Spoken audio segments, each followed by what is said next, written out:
नमस्कार। मेरे YouTube channel Manan academy of mathematics पर आपका स्वागत है। आज हम कर रहे हैं टॉपिक कॉम्प्लेक्स।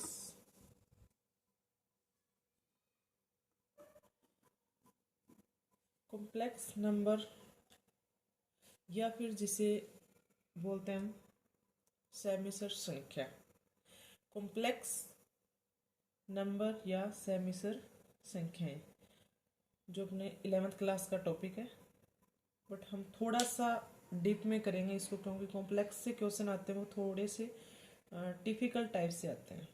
पहले बेसिक करेंगे, उसके बाद कुछ एक्स्ट्रा चीज़ें भी इसमें इंक्लूड करेंगे हम। तो कॉम्प्लेक्स क्या होता है? सबसे पहले कॉम्प्लेक्स के अपने पास कि कॉम्प्लेक्स को हम जेड से डिनोट करते हैं, और किस टाइप की, ए प्लस आयटा बी या फिर एक्स प्लस आयटा वाई की फॉर्म है, जिसमें आयटा के अपने पास आयटा है -1 का under root. Iota is equal to क्या होता है? Root of -1। और एक्स वाई किस में बिलोंग करते हैं? एक्स और वाई बिलोंग करते हैं आर में। एक्स वाई रियल नंबर है और आयटा क्या होता है? Under root -1। तो इस जो भी ये नंबर है इसको हम क्या बोलते हैं? कॉम्प्लेक्स नंबर या सेमिसर संख्या। इसमें x real part of Z कि हमारे पास जो z है, सेमिसर संख्या है, जो कॉम्प्लेक्स नंबर है, उसका रियल पार्ट क्या है? x। और y क्या है? उसका इमेजिनरी पार्ट है।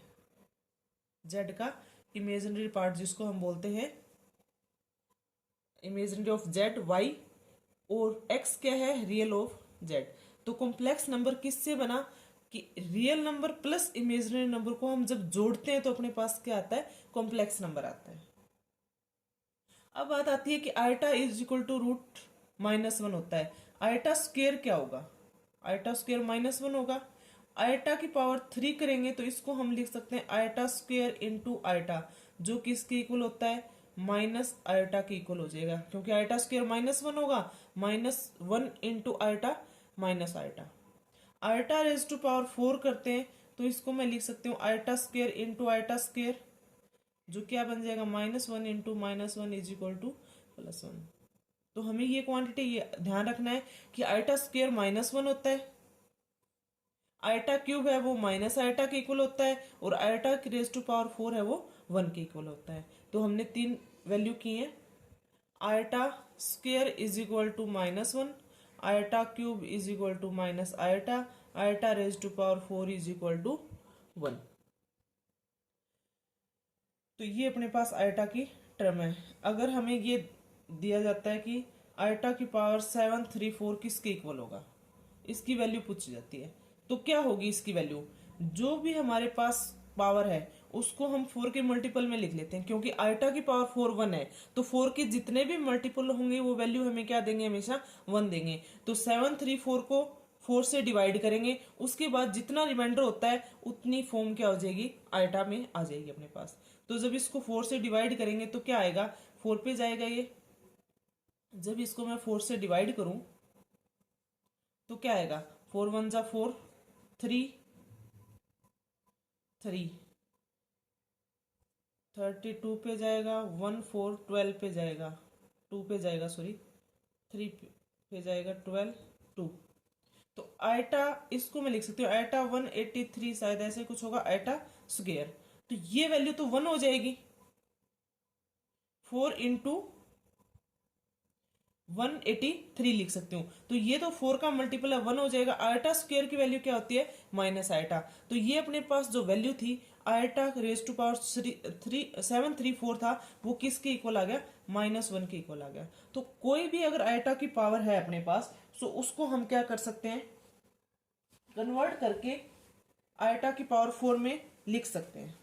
तो ये अपने पास क्या वैल्यू आ गई? आयटा की पावर 7 3। तो अब आता है कि आयटा की पावर 4 की 4 का मल्टीपल है, तो उसको हम क्या लिख सकते हैं? 1 लिखेंगे। आयटा की पावर 4 के प्लस 1 है, तो उसको हम क्या लिखेंगे? आयटा लिखेंगे। आयटा की पावर 4 के प्लस 2 है, तो उसको लिखेंगे आयटा स्क्वायर बनेगा। आयटा स्क्वायर को हम क्या लिखते हैं? -1। आयटा की पावर 4 के प्लस 3 है, तो वो क्या हो जाएगा, आयटा की पावर 3 हो जाएगा, जिसको हम क्या लिखते हैं, माइनस आयटा। तो हमारे पास कितनी भी बड़ी टर्म हो उसको हम 4 के मल्टीपल में कन्वर्ट करके, और रिमाइंडर अपना क्या आ सकता है, या तो 0 आएगा, या 1 आएगा, 2 आएगा, या 3। 4 आते ही तो 4 से डिवाइड हो ही जाएगा। तो अपने पास ये 4 टर्म आती है हमेशा आयटा की, अगर कोई भी पावर है तो उसको जब सॉल्व करेंगे। क्लियर है। तो ये तो अपने पास सिंपल था कि अगर आयटा में टर्म दे रखी है तो उसको कैसे सॉल्व करेंगे, और क्या फॉर्म, स्टैंडर्ड फॉर्म क्या होती है कॉम्प्लेक्स की, कि z is equal to a plus iota भी लिख सकते हैं जिसको, या फिर x प्लस आयटा y भी लिख सकते हैं, जिसमें x और y रियल नंबर है, आयटा रूट -1 के इक्वल होता है। अब कुछ प्रॉपर्टी है इसकी, एडिशन की भी देखेंगे हम और मल्टीप्लीकेशन में भी देखेंगे। एडिशन और मल्टीप्लीकेशन में प्रॉपर्टी देखते हैं कि क्या क्या होती है। सबसे पहले हम लेते हैं कोमुटेटिव। कोमुटेटिव जिसको हिंदी में क्रम विनिमयता भी बोलते हैं।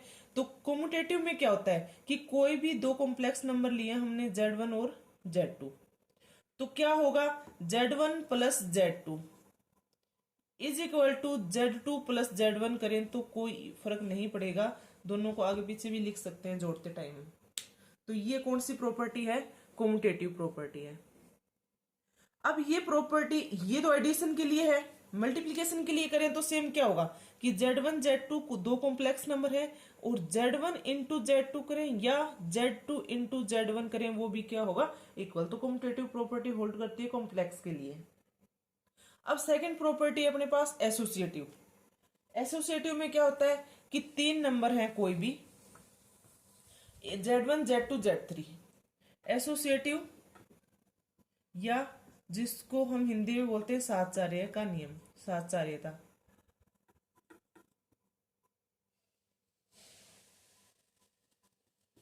साहचर्य या एसोसिएटिव। एसोसिएटिव क्या होता है कि z1 z2 z3 तीन कोई कॉम्प्लेक्स नंबर है, कोई भी कॉम्प्लेक्स नंबर है z1 z2 z3, तो क्या होता है अपने पास, अगर हम एडिशन के लिए देखें, जोड़ के लिए देखें, तो z1 plus z2 plus z3, तीनों को जोड़ें, z1 plus z2 plus z3। जब कोई भी दो नंबर, तीन नंबर हम ऐड करते हैं तो हम क्या करेंगे, पहले फर्स्ट टू को ऐड करेंगे, फिर उसमें थर्ड ऐड कर देंगे।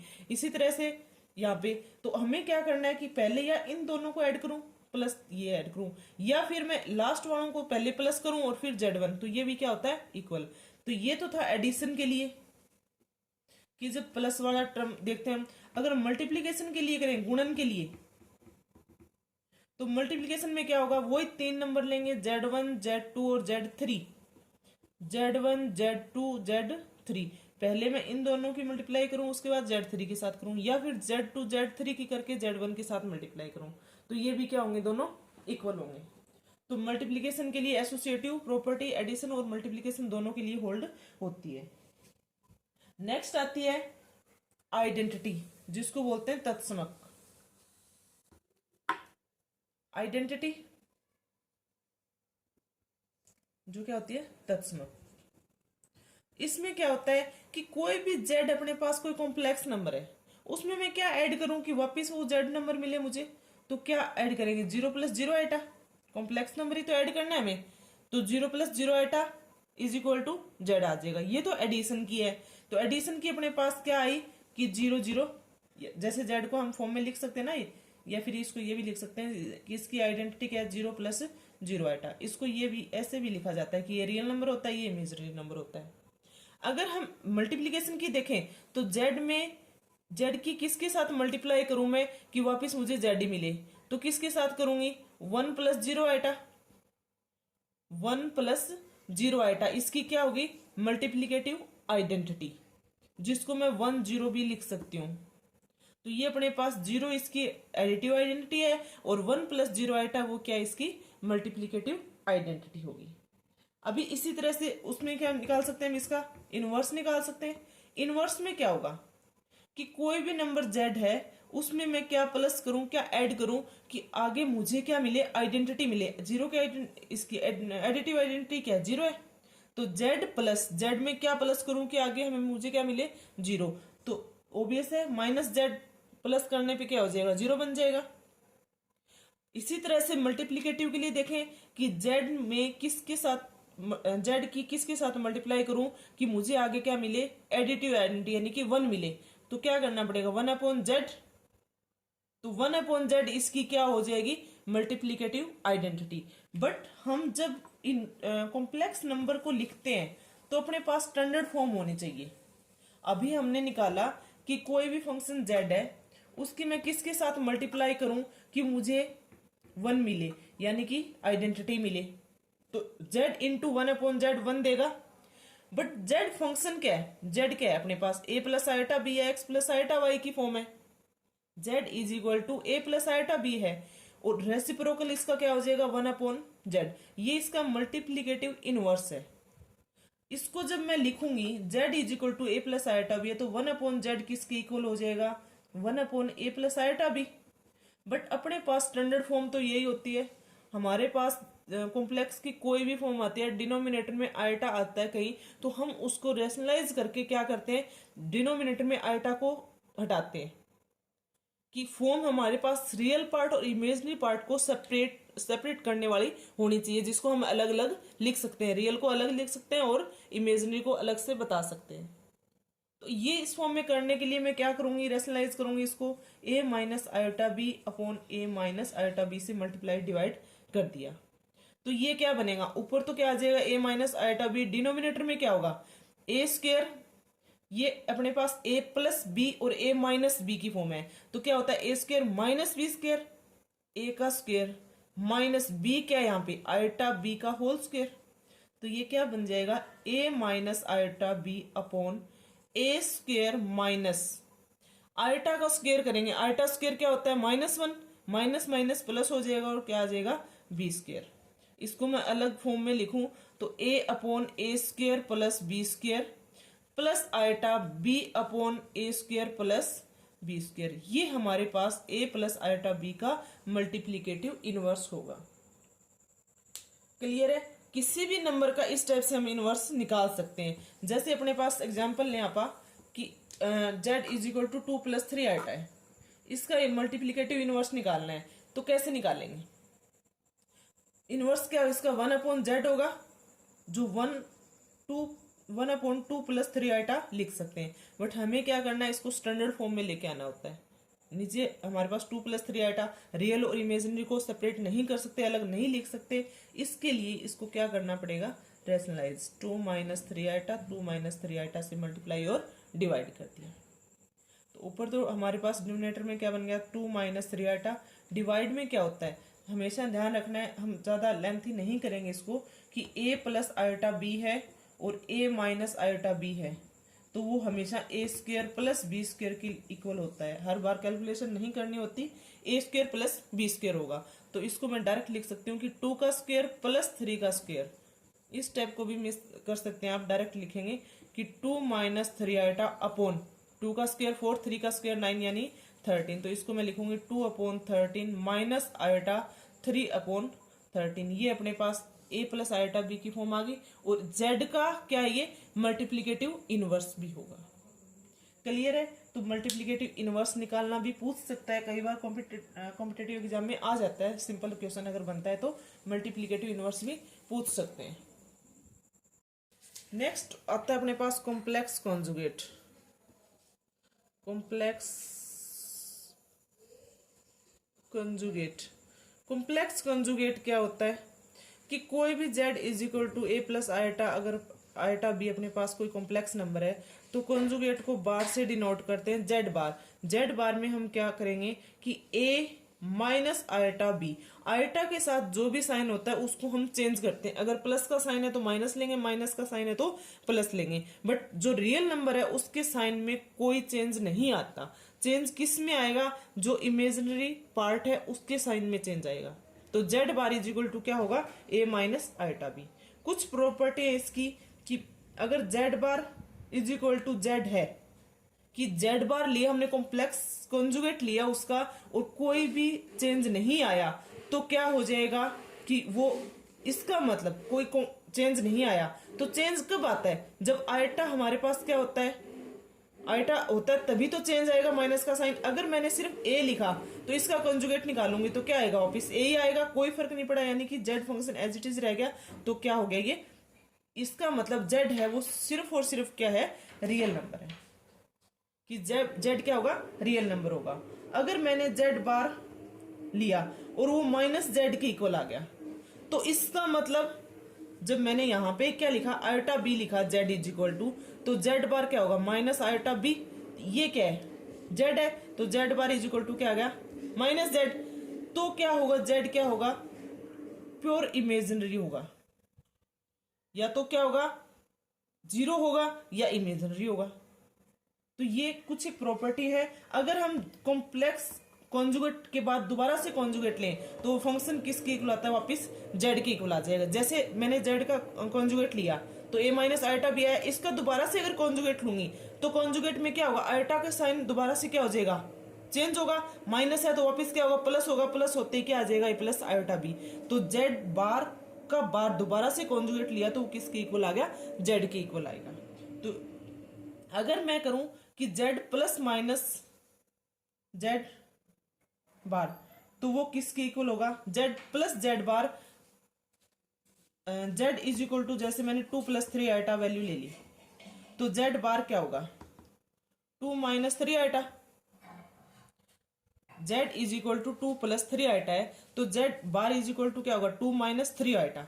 अगर मैं इन दोनों को जो प्लस करूंगी, z और z बार को प्लस किया मैंने, तो क्या आएगा, 2 plus 3 iota plus 2 minus 3 iota, iota वाली टर्म कैंसिल हो जाएगी, क्या आ जाएगी वैल्यू, 4 आ गई। 4 क्या है, रियल नंबर, 4 एक रियल नंबर है। तो इसका मतलब z प्लस z बार किया तो अपने पास क्या आएगा, 2 ऑफ डबल किसका आएगा, रियल पार्ट ऑफ z, किसका डबल हो जाएगा, रियल पार्ट का डबल आएगा। यहां से आया अपने पास, रियल पार्ट क्या है इसका, 2 है, 2 का डबल क्या आ गया, 4 आ गया। तो z plus z bar is equal to क्या होता है, 2 रियल ऑफ z के इक्वल आएगा। अगर मैं z माइनस z बार लूं तो क्या आएगा, अगर मैंने कोई z फंक्शन है, जैसे ये फंक्शन है z, और मैंने z माइनस z बार निकाला तो क्या आएगा, a plus iota b minus a, minus minus plus हो जाएगा आयोटा बी। अब की बार कौन सा पार्ट कैंसिल हो गया, रियल, तो ये क्या आ गया, प्लस का 2 आयोटा बी, यानी कि डबल ऑफ इमेजिनरी पार्ट आ गया।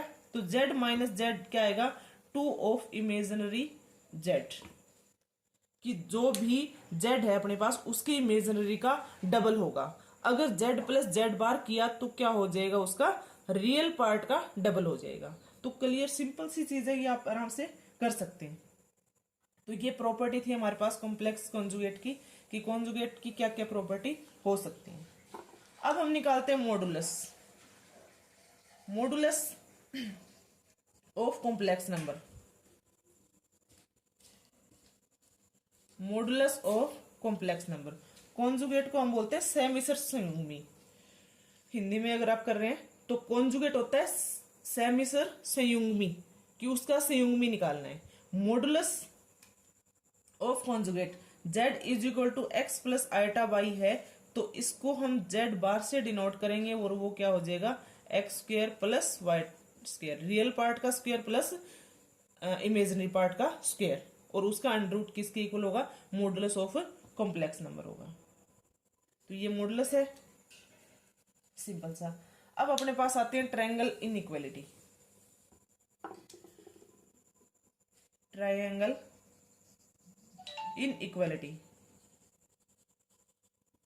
ट्रायंगल इनइक्वालिटी में क्या होता है कि z1 और z2 दो कोई कॉम्प्लेक्स नंबर हैं, तो क्या होगा, z1 प्लस z2 दोनों को प्लस किया, उसका मॉडुलस लिया, तो किसके इक्वल होता है, लेस देन इक्वल टू। अगर दोनों का अलग अलग मॉडुलस लेते हैं तो उसके इक्वल होगा। अगर हम दोनों को सब्ट्रैक्ट करते हैं, माइनस करते हैं, तो वो भी किसके इक्वल होगा, अगर दोनों को अलग अलग प्लस करें उससे क्या होगा, छोटा होगा। अगर z1 प्लस z2 लिया है और यहां पे हम साइन क्या लेते हैं, z1 में से z2 को माइनस कर रहे हैं, फिर उसका मॉडुलस ले रहे हैं, तो वो क्या होगा, ग्रेटर होगा इससे।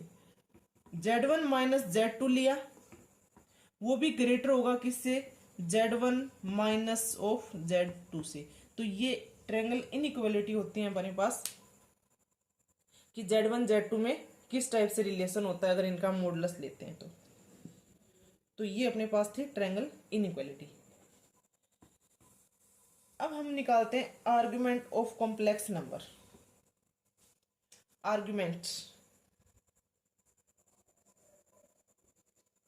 Argument of complex number. Argument क्या होता है, जिसको हिंदी में बोलते हैं कोणांक।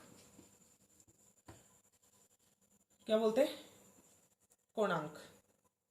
आर्ग्यूमेंट होता क्या है कि कोई भी अपने पास, जैसे हम अगर ये लेते हैं, इसका आर्गेंट प्लेन लेते हैं, तो इसमें क्या होता है, ये एक्स एक्सिस है, ये वाई एक्सिस होता है, ये एक्स एक्सिस है और ये वाई एक्सिस है।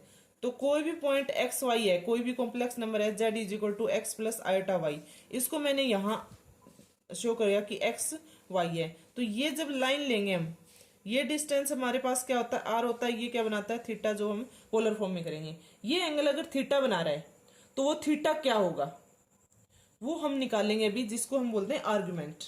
किसके इक्वल होता है वो, कि z is equal to x plus iota y हमारे पास कोई कॉम्प्लेक्स नंबर है, तो थीटा इज इक्वल टू होता है tan inverse modulus y upon modulus x। कैसे निकालेंगे इसको हम, सबसे पहले x और y चाहे कुछ भी है हमें नहीं देखना, हम क्या लेंगे, y और x का मॉडुलस लेंगे और टेन इनवर्स x निकालेंगे। उसके बाद सेकंड स्टेप में हमें क्या करना है, फिर हम चेक करेंगे कि अपने x और y कौन से क्वाड्रेंट में हैं। जैसे अगर मैं यहीं पे लूं तो फर्स्ट क्वाड्रेंट में दोनों क्या होते हैं, x भी पॉजिटिव होता है, y भी पॉजिटिव, यानी कि दोनों क्या हैं, पॉजिटिव हैं। सेकंड क्वाड्रेंट में x नेगेटिव होता है, y क्या होता है, पॉजिटिव होता है। थर्ड में दोनों ही नेगेटिव होते हैं। फोर्थ में y नेगेटिव होता है और x क्या होता है, पॉजिटिव होता है। ये अपने पास इनकी लोकेशन होती है एक्स और वाई की, कि फर्स्ट क्वाड्रेंट में दोनों पॉजिटिव हैं, सेकंड में नेगेटिव पॉजिटिव, थर्ड में दोनों नेगेटिव हैं, फोर्थ में पॉजिटिव और नेगेटिव। ये अपने पास एक्स वाई की लोकेशन है किस टाइप से। अब हमें ये चेक करना है कि एक्स और वाई कौन से क्वाड्रेंट में, कि एक्स के आगे साइन क्या है और वाई के आगे साइन किसका है, उसके अकॉर्डिंग हम उसका क्वाड्रेंट चेक करेंगे। अब हमारे पास क्या आया है, जो थीटा की वैल्यू आई है वो ये थीटा आया है।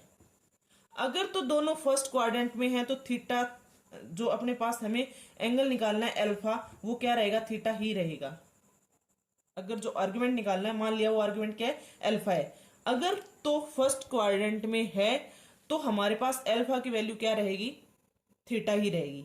अगर क्वाड्रेंट सेकंड है, फर्स्ट क्वाड्रेंट के लिए ये, अगर क्वाड्रेंट सेकंड है यानी कि x तो नेगेटिव है और y पॉजिटिव है, तो उसके लिए अल्फा किसके इक्वल हो जाएगा, पाई माइनस थीटा के इक्वल हो जाएगा, पाई माइनस थीटा। जैसे यहाँ पे इसके कोर्सपोंडिंग ऐसे बनेगा, तो हम एंगल ये लेंगे एक्स एक्सिस के साथ, तो टोटल पाई होता है, ये थीटा बनेगा, पाई में से थीटा माइनस कर दिया तो क्या आ गया, पाई माइनस थीटा। वैसे हमें इसकी इतनी जरूरत नहीं है, हमें डायरेक्ट याद रखना है कि सेकंड क्वाड्रेंट में तो पाई माइनस थीटा होगा। अगर थर्ड क्वाड्रेंट में है, दोनों क्या है, नेगेटिव, तो अल्फा किसके इक्वल होगा, minus of pi minus theta हो जाएगा। अगर फोर्थ क्वाड्रेंट है कि एक पॉजिटिव है, एक्स और वाई नेगेटिव है, तो अल्फा इज इक्वल टू क्या आ जाएगा, माइनस थीटा हो जाएगा। तो ये अपने पास कि अगर फर्स्ट क्वाड्रेंट है, दोनों पॉजिटिव हैं, तो अल्फा क्या होगा, थीटा होगा। अगर नेगेटिव पॉजिटिव है तो अल्फा पाई माइनस थीटा होगा। अगर दोनों नेगेटिव हैं तो alpha is equal to minus pi minus theta होगा। और फोर्थ क्वाड्रेंट में है कि एक्स पॉजिटिव वाई नेगेटिव है, तो अल्फा इज इक्वल टू क्या हो जाएगा, माइनस थीटा हो जाएगा। एग्जाम्पल देखते हैं हम कैसे निकालेंगे इनको, कि कोई भी क्वेश्चन गिवन है अपने पास, X Z is equal to, कोई भी वैल्यू गिवन है कि z is equal to 1 plus iota given है, हमें इसका क्या निकालना है, आर्गुमेंट निकालना है, या हम कहें कोणांक निकालना है। तो हम देखेंगे यहाँ पे कि x की वैल्यू क्या है, 1 है, और y भी तो क्या है, 1 है, आयोटा के साथ 1 है। हम थीटा निकालेंगे तो क्या आएगा, tan inverse y upon x, यानी कि 1 अपॉन 1, तो क्या आया, टेन इनवर्स 1।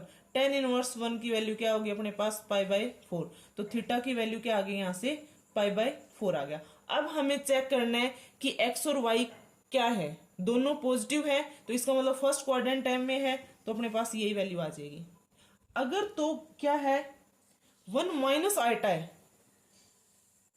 थीटा क्या आ गया अपने पास, पाई बाय 4। अगर मैं यहां पे लिखूं कि ये वैल्यू है, इसके लिए थीटा क्या आ गया, पाई बाय 4 आ गया। अगर मैंने z is equal to -1 plus iota लिया तो थीटा क्या हो जाएगा? x और y तो क्या रहेंगे, जब मोड x मोड y करेंगे तो वैल्यू तो वही आएगी, π/4 आएगी। बट क्वाड्रेंट कौन सा आ गया? क्वाड्रेंट देखना है हमें, x negative y positive, second quadrant, second में क्या होता है पाई माइनस थीटा, यानी कि पाई माइनस π/4 जो वैल्यू आ जाएगी 3π/4। इसके लिए आर्गुमेंट क्या हो जाएगा, कोणांक क्या होगा 3π/4 आ जाएगा। अगर z is equal to -1 minus iota है तो थीटा क्या हो जाएगा? थर्ड क्वाड्रेंट आ गया। थर्ड में क्या होता है minus into minus minus π/4, pi minus pi angle होता है, तो पाई माइनस π/4 यानी कि -3π/4 हो जाएगा। अगर 1 माइनस आयटा है तो थीटा क्या हो जाएगा, यहाँ पे माइनस थीटा यानी कि -π/4। ये अपने पास क्या आ गए, इस टाइप से आर्गुमेंट निकालना। बहुत सिंपल है, कुछ भी नहीं है, सिर्फ हमें ये ध्यान रखना है कि अगर फर्स्ट क्वाड्रेंट में है तो अल्फा क्या होगा, थीटा ही होगा, जो हमने डायरेक्ट वैल्यू निकाली है tan इनवर्स y/x में। अगर तो z सेकंड क्वाड्रेंट में है तो पाई माइनस थीटा कर देना है, वैल्यू आ जाएगी। थर्ड क्वाड्रेंट में है तो minus pi π/4, pi minus π/4 into बाहर माइनस रहेगा। अगर z फोर्थ क्वाड्रेंट में है तो थीटा इज इक्वल टू क्या हो जाएगा, -π/4 हो गया। तो ये हम इस टाइप से क्या निकालेंगे, आर्गुमेंट निकालेंगे। तो आर्गुमेंट के लिए क्या हो जाएगा, आर्गुमेंट ऑफ z, जिसको हम क्या बोलेंगे, argument of z is equal to क्या आ जाएगा अपने पास, tan इनवर्स y/x, जिसका हम मॉडुलस लेते हैं हमेशा, क्योंकि मॉडुलस में क्या होता है प्लस माइनस का कोई झंझट नहीं रहता कि हमें नेगेटिव देखना है पॉजिटिव निकालना है। पहले डायरेक्ट वैल्यू निकालेंगे, उसके बाद ये 4 कंडीशन याद रखनी है हमें, चारों से उसको क्या कर देंगे, चेंज कर देंगे। बहुत ही आसान तरीके से आप आराम से इसको निकाल सकते हो।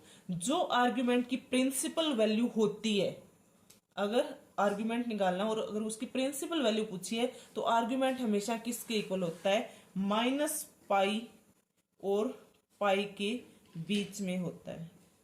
आर्गुमेंट क्या होता है, पाई और माइनस पाई के बीच में इसकी प्रिंसिपल वैल्यू होती है। क्लियर है, इतना समझ आ गया होगा। अब कुछ प्रॉपर्टी हैं आर्गुमेंट की, क्या प्रॉपर्टी होंगी वो प्रॉपर्टी देखते हैं। कि कोणांक की कुछ प्रॉपर्टी हैं, वो क्या क्या है कि आर्गुमेंट ऑफ z, इनको आप प्रूव भी कर सकते हैं, यहाँ पे हम नहीं करेंगे, लंबा हो जाएगा वीडियो, तो आप एक बार ट्राई कर सकते हैं इनको। वो किसके इक्वल होता है, आर्गुमेंट ऑफ z बार, यानी कि z का कॉन्जुगेट लिया फिर उसका आर्गुमेंट निकाला, तो वो किसके इक्वल होगा, माइनस आर्गुमेंट ऑफ z के इक्वल होगा। कि कोई भी z कॉम्प्लेक्स नंबर है, उसका हमने कॉन्जुगेट लिया फिर उसका आर्गुमेंट निकाला, तो किसके इक्वल होगा, माइनस आर्गुमेंट ऑफ z के इक्वल होगा। अगर आर्गुमेंट ऑफ माइनस z का निकालना है तो वो किसके इक्वल होगा, pi plus argument of z होगा। आर्ग्यूमेंट ऑफ माइनस जेड किसके इक्वल होगा, pi plus argument of Z. Argument of Z minus argument of minus Z plus minus pi के इक्वल होता है।